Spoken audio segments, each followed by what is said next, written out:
We tend to think that every inch of land on the planet has been explored and charted. It comes as a surprise then to learn that there are still vast spaces where civilization has not penetrated. From the first uncontacted tribe ever caught on camera to the story behind how this plane ended up peppered with arrows, let's investigate the last uncontacted tribes on Earth.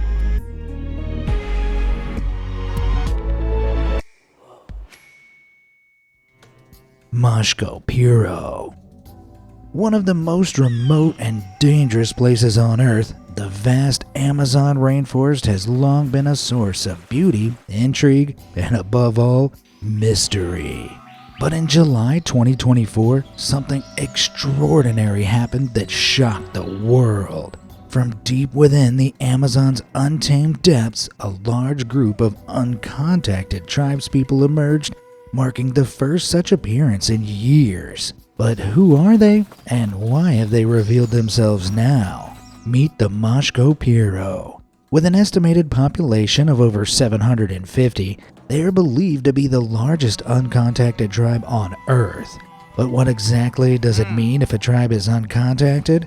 Sometimes called isolated or lost, uncontacted tribes are indigenous groups that choose to remain totally cut off from the outside world, even if they've had minor contact in the past. These brief encounters are often why these tribes actively avoid interacting with outsiders, and many of these meetings haven't gone so well, as we'll soon see with the fascinating Mashco Puro.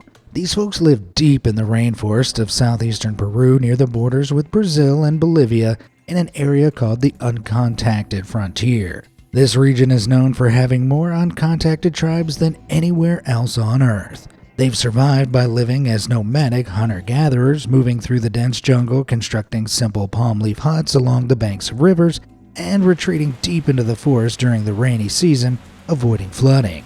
What little we do know about the Mashco Puro comes from their Yine neighbors, who say their uncontacted kin whistle like birds as a warning before emerging to collect turtle eggs or gather riverbank fruits and vegetables. We know nothing specific about the Mashco Puro's beliefs, but given their Yine relatives are known to value spiritual remedies for life's problems, there are likely some overlapping beliefs with the Mashco Puro. While the Mashco Puro undoubtedly live a life shaped by the rhythms of the jungle, their history is far from peaceful. The origins of the tribe's isolation is rooted in one of the darkest periods in Amazonian history, the rubber boom of the late 1800s. During this time, rubber barons swept through the region, enslaving indigenous tribes to harvest latex from rubber trees. Members of the Mashco Puro that managed to evade enslavement faced a brutal choice: subjugation or escape. Choosing freedom, they retreated into the most remote parts of the jungle to escape the horrors of the rubber plantations and have remained there ever since. So why are they emerging now? Since 2002, the Peruvian government has sold off nearly 200 square miles of the Mashco Puro's ancestral lands to logging companies who are rapidly cutting away at the tribe's forest sanctuary. As the loggers encroach, sightings of the Mashco Puro have become more frequent, with this latest appearance recorded along the Las Pedras River, just miles from active logging sites. In efforts to protect their land, the tribe has occasionally clashed with those threatening their home, resulting in deaths, injuries, and missing persons on the side of the loggers. While Peru's government has officially banned contact with the Mashco Puro, human rights organizations are calling for a complete halt to logging in the region and urging the government to establish a protected zone to safeguard the tribe's home and habitat. For now, the Mashco Puro continue to fight for their survival, defending their land against an ever-advancing world. Flecheros. While some uncontacted tribes like the Mashco Puro have been clearly identified despite their mysterious nature, others remain harder to pin down. It's estimated that elsewhere in the Amazon there are more than 100 unidentified tribes that remain uncontacted. One such tribe that we know very little about other than their existence are known as the Flecheros. Known locally as the Arrow People, this elusive tribe are believed to live along the Jandiatuba River in the Javari Valley. Little is known about them beyond their skill with arrows, which brings us to the photo of this Piper Comanche. Could arrows really pierce the underside of a plane like this? It sounds wild, but maybe not as impossible as it seems. And are the flecheros responsible? Let's take a closer look. First off, these arrows are long, and some tribes are known to use long bows with arrows between 4 and 7 feet in length. Looking at the footage and images we have of the flecheros, these definitely look like they could fall into that range.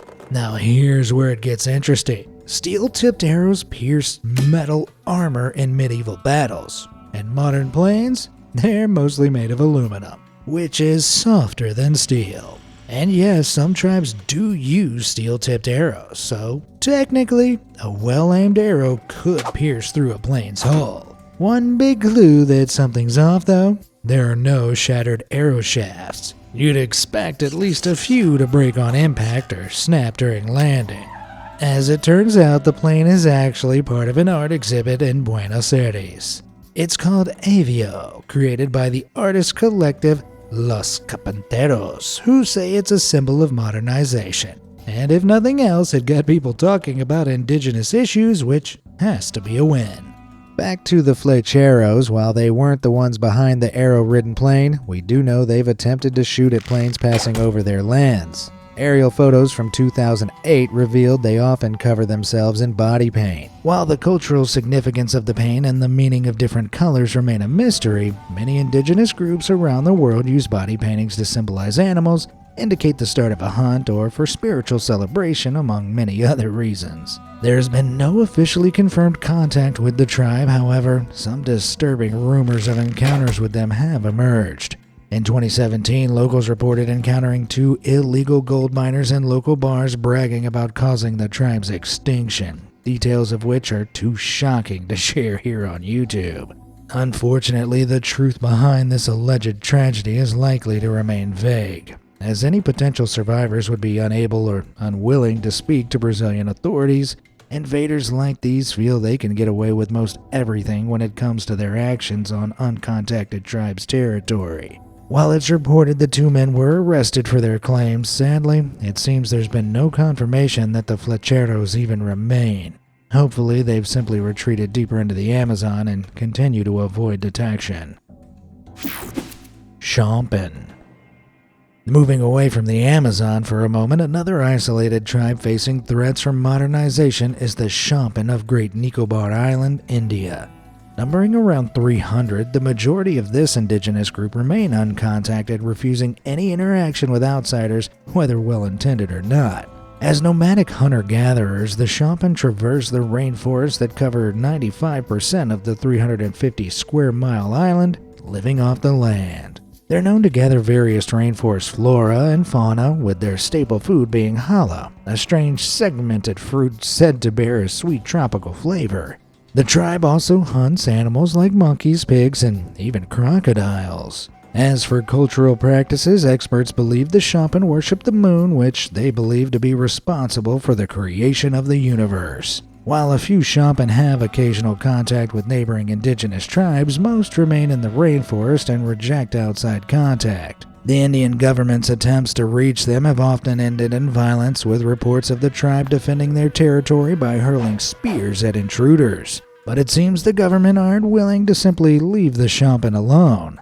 In 2022, the Indian government announced a plan to transform the Shompen's small island home into what has been described as the new Hong Kong of India. If the project goes ahead, the vast majority of the Shompen's rainforest home is set to be destroyed and replaced by a new city, airport, $9 billion megaport, and power station, as well as 650,000 settlers. As the Shompen rely on the rainforest for their survival, activists have pointed out that destroying their environment will likely end in the tribe's demise. Moreover, having been isolated from the outside world for so long, experts believe the Shompen could die from diseases they have no natural immunity to if they come into contact with the new settlers. And so, as the modern world encroaches, the Shompen's future may depend not just on their isolation, but on our willingness to let them be. The Sentinelese.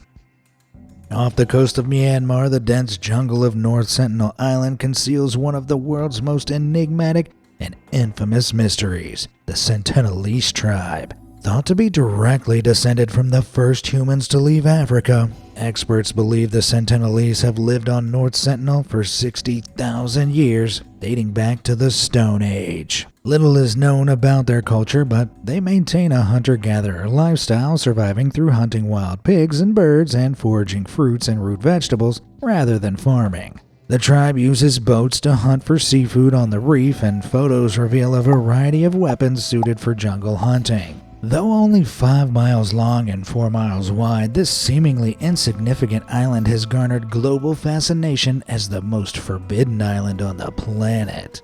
The first recorded sighting came in 1771 when an East India Company vessel spotted man-made fire pits along the shore. True interaction didn't occur until 1867 when the ship Nineveh wrecked on the reefs. The 106 stranded crew members initially thought they had landed in a peaceful paradise, but a few days later Sentinelese warriors launched a fierce attack, forcing the crew to defend themselves with makeshift weapons against iron-tipped arrows until the Royal Navy rescued them. The encounter sparked global fascination with these isolated islanders.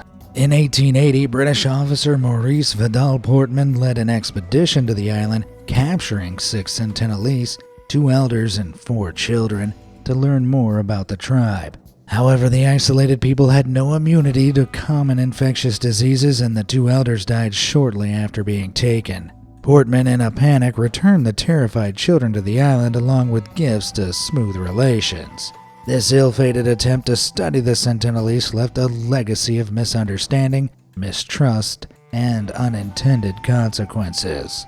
After a small number of additionally unpleasant encounters, by 1956, the Indian government, under the Protection of Aboriginal Tribes Act, banned all attempts to approach North Sentinel Island and other tribal communities in the surrounding Andaman Islands. But in the 1960s, anthropologists proposed new plans to connect with the Sentinelese. In 1967, Indian anthropologist Triloknath Pandit became the first to land there with permission from authorities. But to his dismay, the Sentinelese aggressively rejected initial efforts to engage, forcing him to flee in a shower of arrows from the tree line. But he didn't give up. Over the next 20 years, Pandit led several expeditions, but the Sentinelese remained elusive, observing from a distance or vanishing into the jungle whenever approached.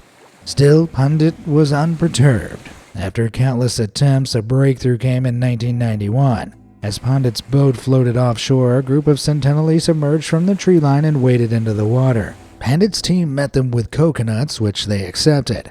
For the first time, the Sentinelese interacted with researchers in a way that defied their previous hostility, appearing as curious, cautious people engaging with the world on their own terms. In the years after, the Sentinelese were largely left in peace. Even the Indian government, after the 2004 tsunami, avoided traveling to the island, only sending helicopters to check if the tribe had survived. As a helicopter approached, a lone Sentinelese warrior emerged, bow in hand, and fired arrows at the aircraft, confirming the tribe was still alive and kicking. Then in 2006, 2 fishermen illegally approached the island in hopes of poaching lobster, only to meet yet another arrow-ridden end. The island remained quiet until 2018, when the Sentinelese made headlines again. In November, 26-year-old American missionary John Allen Chow illegally ventured to North Sentinel Island, determined to convert the tribe to Christianity. According to his diary, on November 14th, he set out for the island with fishermen he had paid to transport him. The next day, he approached the shore by kayak, offering gifts but retreating when a boy shot an arrow into his Bible. On November 16th, the fisherman dropped him off on the island one final time. He never made it home. Since then, the Indian government has reinforced the ban on visiting the island with regular patrols ensuring no one comes too close. Today, life on North Sentinel remains a mystery. The exact population is estimated to be between 50 and 200, but no one knows the language they speak, their laws, or what the tribe is called in their own tongue. From passing boats and aircraft, glimpses of their existence occasionally appear, but perhaps the question is, who is living the more authentically human life? Us with our faces glued to smartphones, or them living off the land? Man of the Hole. While uncontacted tribes strive to remain cut off from the rest of the world, their internal tribe solidarity and loyalty can't be doubted. But in the Amazon rainforest, one isolated tribe stood on the brink of extinction when it was discovered that just one single member remained. So named for his habitat of constructing deep holes around his territory, the Man of the Hole was the last surviving member of a much larger tribe. But just how did he end up all by himself? And what happened to the rest of his people? While experts aren't sure exactly of the name of the tribe the Man of the Hole comes from, they do know the group lived hidden deep within the dense, untamed heart of Rondônia state in the western Brazilian Amazon. For generations, they fiercely resisted every attempt to contact with the outside world, guarding their secluded way of life. But their land was coveted by outsiders who saw it not as sacred, but as a prize to be claimed. The tribe's ordeal with invaders started in the 1970s when farmers began advancing on their ancestral land. But the real tragedy came in the 1980s when illegal ranchers wanting to expand their land came with what appeared to be gifts of sugar for the tribe. However, the seemingly sweet offering was laced with rat poison, resulting in just 6 members of the tribe surviving the ordeal. In 1995, another vicious attack came from illegal miners, but this time with bullets. In the end, only one remained, the Man of the Hole.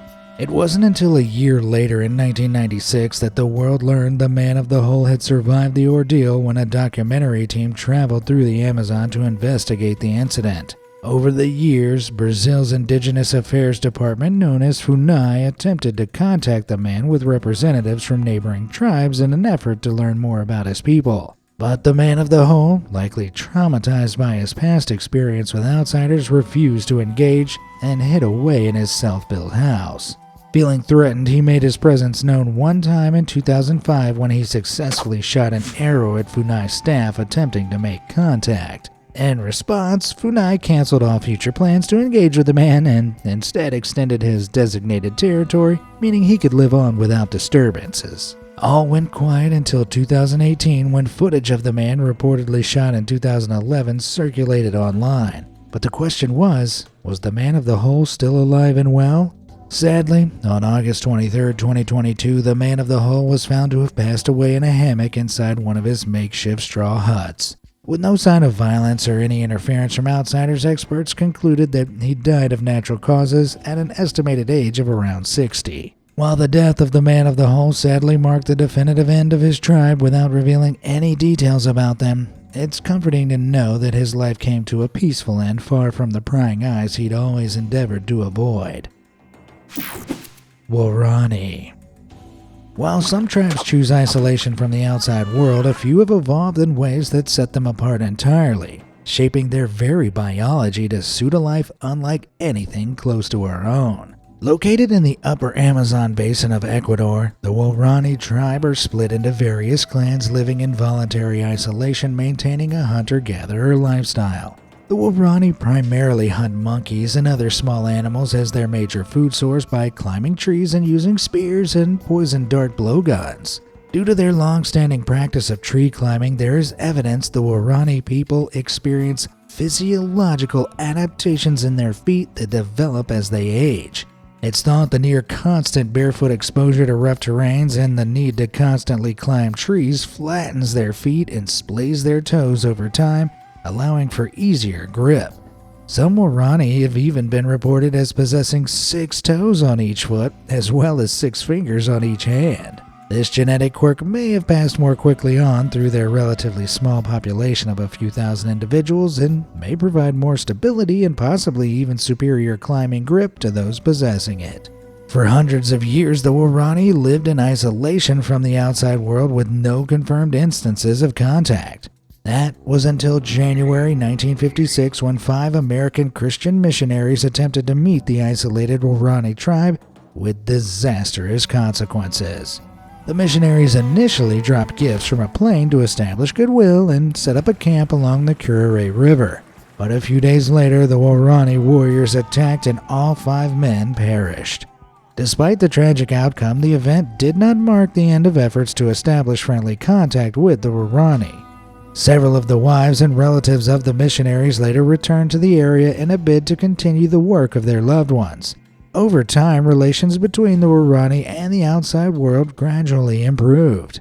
Today, many Waorani have moved away from their traditional nomadic lifestyle and now live in permanent forest settlements, though still continue the practice of tree climbing. However, some smaller subgroups like the Tigari and Taramanane in Yasuni National Park continue to reject outside contact. Efforts to reach these isolated communities have often led to violence, with fatalities of outsiders who were perceived as threats by the tribespeople reported in 2003 and 2008. Although the Ecuadorian government designated the largely untouched southern part of Yasuni National Park as a no-go zone in 1999, the nomadic, uncontacted tribes reportedly remain unaware of these boundaries. As a result, they could unknowingly wander into unprotected territory at any time, with potentially disastrous consequences. Moxihatatima. The daily lives of uncontacted tribes are often shrouded in mystery, with only limited glimpses into how they survive in isolation. However, one elusive group's inadvertent connection to the outside world leaves enough traces to offer some clues into their reclusive lifestyle. This aerial image taken in 2016 captures the rarely seen Moxihatatima, an uncontacted branch of the wider Yanomami tribe. The Yanomami people reside in the Orinoco River basin of the Amazon rainforest between southern Venezuela and northern Brazil. While there are around 45,000 Yanomami, they are split into various separate communities, all run independently of one another. The Yanomami first had sustained contact with outsiders in the 1940s when Brazil sent teams to establish the Venezuela border. Today, most communities maintain some kind of contact with the outside world, with the Moxihatatima being among the rare exceptions. Not only that, but the Moxihatatima also refuse contact with other Yanomami. Despite the Moxihatatima's isolated existence, experts have inferred some aspects of their cultural practices from what is known about the broader Yanomami community, beginning with their architecture.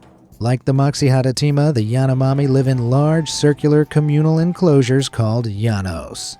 Each family has its own hearth and living space around the outside of the llanos, while the center is used for communal activities like rituals and feasts. The Yanomami's connection to the spirit world is also vital to their daily lives. They believe that every rock, tree, and animal harbors a spirit, some friendly and others evil. To maintain harmony with these entities, Yanomami shamans use a spiritual medicine called yakona, which induces a trance-like state. In this altered state, shamans communicate with the spirits, seeking to placate darker forces and restore balance in their world. Like many indigenous tribes in South America, the Yanomami's territory has been affected by encroaching miners who've identified their land as prime gold mine country, and sadly this extends to the Moxihatatima.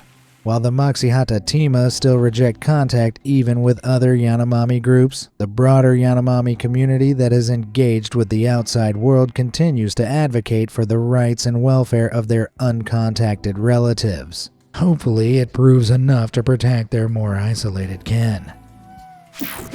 Korubo. Invasions of uncontacted tribes' lands are often driven by greed from loggers, ranchers, miners, and oil companies. However, authorities sometimes attempt contact for less harmful reasons. In Brazil, the Indigenous Affairs Department, FUNAI, is responsible for initiating contact with isolated tribes facing imminent risk from potentially dangerous outsiders. The Korubo are one such tribe. Like the Flecheros, the Korubo live deep within the Javari Valley in the Amazon. However, unlike the Aro people, the Korubo's weapon of choice has earned them some more unsettling nicknames. The Clubbers, or even more chillingly, the Head Bashers. These nicknames stem from the tribe's use of long wooden clubs. While estimates of the Korubo's population varies, there are thought to be up to 500 people in the tribe overall. However, there have been some smaller groups who have isolated themselves from the rest. In 1996, FUNAI learned that 24 Korubo had split from the main tribe and unknowingly moved toward an area where armed loggers had invaded. Fearing a dangerous encounter, FUNAI decided to attempt contact for their safety. After setting up camp, the team waited, unsure if or how the Korubo would meet them, whether with openness or aggression. After months of uncertainty, a few Korubo cautiously emerged from the forest to meet the outsiders. This historic moment marked the first peaceful, filmed initial contact with an isolated tribe with no injuries on either side. Since then, some Kurubo have shown a willingness to engage with visitors. More recently, in 2019, Funai officials were able to make brief contact with yet another small group of around 34 that had isolated themselves from the rest. This time, the tribe were even open to receiving vaccinations, highlighting a shift in their interaction with the outside world. For such an isolated people, that seems like a pretty friendly smile to me. Hungana Manyawa. Nestled in the rainforest on the small island of Halmahera, the Hungana Manyawa, also known as the People of the Forest, are one of the last hunter-gatherer tribes in Indonesia. While many Hungana Manyawa have been contacted since the 1980s, around 300 to 500 members of the tribe are thought to remain completely uncontacted. The Hungana Manyawa people are nomadic and survive by setting up temporary camps before moving on and allowing the area to regrow. The Hungana Manyawa traditionally believe trees have souls and emotions just like us humans do, meaning they avoid cutting down trees for shelter and instead craft homes from sticks and leaves. When they do need to harvest from the root, they perform special rituals to ask the trees for their permission before using their resources. For the Hungana Manyawa, their forest is the centerpiece of their lives, from birth to death. When a child is born, the family plant a tree which grows alongside the child as they mature. At the end of their lives, the Hungana Manyawa's remains are placed inside their personal tree in a special area of the forest that is reserved for the spirits. Yet unbeknownst to the tribe, the land they call home also happens to be one of the world's largest reserves of nickel, which is valued for its use in electric car batteries. The potential destruction of these trees to clear mining land is argued to be a huge violation of the tribe's way of life. This rarely captured footage shot in 2021 shows two Hungana Manyawa defiantly waving their weapons as they watch invaders cut down part of their sacred forest. Activists argue that the mining companies encroaching on the uncontacted Hungana Manyawa's land are violating international laws, particularly because the tribespeople have not consented to the destruction of their territory. In an effort to quote-unquote civilize the Hungana Manyawa, the Indonesian government has tried to persuade the uncontacted members of the tribe to relocate to pre-built villages, once again ignoring their wish to remain undisturbed in their forest home. While the battle over their island's nickel is ongoing, there's no doubting the Hungana Manyawa's nerves of pure steel to protect their ancient way of living. Korowai. While many isolated tribes like the Sentinelese reject most interaction with outsiders, a few have managed to maintain their one-of-a-kind ancestral ways while also allowing some outside interaction. One such tribe is the Korowai, who dwell deep within the rainforests of West Papua, Indonesia. According to records, the Korowai remained largely unknown to the world until 1978, when Dutch missionary Johannes Wildhuizen encountered them while exploring. Since their discovery, some Korowai have been receptive to interactions with outsiders such as missionaries, anthropologists, and even on occasion tourists taking part in specially guided treks. However, there are still many Korowai who have chosen to live in complete isolation, avoiding all outside contact. Traditional Korowai generally live in small clans consisting of up to 20 people and roam their forests as nomadic hunter-gatherers. They typically settle near sago trees, which are a centerpiece of Korowai culture. The tree's center is filled with a starchy core which is harvested and turned into flour, and the grubs living on the plant provide a side dish of protein. After depleting the sago trees around their camp, the clan moves on. But the Korowai tribe don't just live far away from modern society, they live above it too. The annual rainfall in the Korowai's lowland rainforest territory averages at 150 to 200 inches per year, making it one of the wettest places on Earth. So to protect themselves from flooding, the tribe live in tree houses, some as high as 140 feet off the ground. Though it's suspected some of the tallest were built more to impress outsiders than for everyday living. These tree houses are also thought to help the tribe avoid evil spirits which they believe dwell on the ground. But their spiritual beliefs about these spirits go even further. Because traditional Korowai have little to no knowledge of germs, some believe deaths from illness are caused by evil spirits known as kakua. These spirits, who take the form of tribespeople, cause the victims to fall ill. If the sickness turns fatal, the tribe will seize the person suspected to be the kakua who caused the illness and, well, let's just say, it's cooked kakua on the dinner menu that night. While some reports suggest this practice is fading, especially among those who interact with outsiders, it seems likely there are still some groups out there who still have an appetite for it. I don't know about you, but as amazing as it would be to meet the Korowai, knowledge of that is enough for me to leave them alone. How many more uncontacted tribes do you think there are undiscovered out there? And where do you think they could be? Let me know in the comments below, and as always, thanks for watching.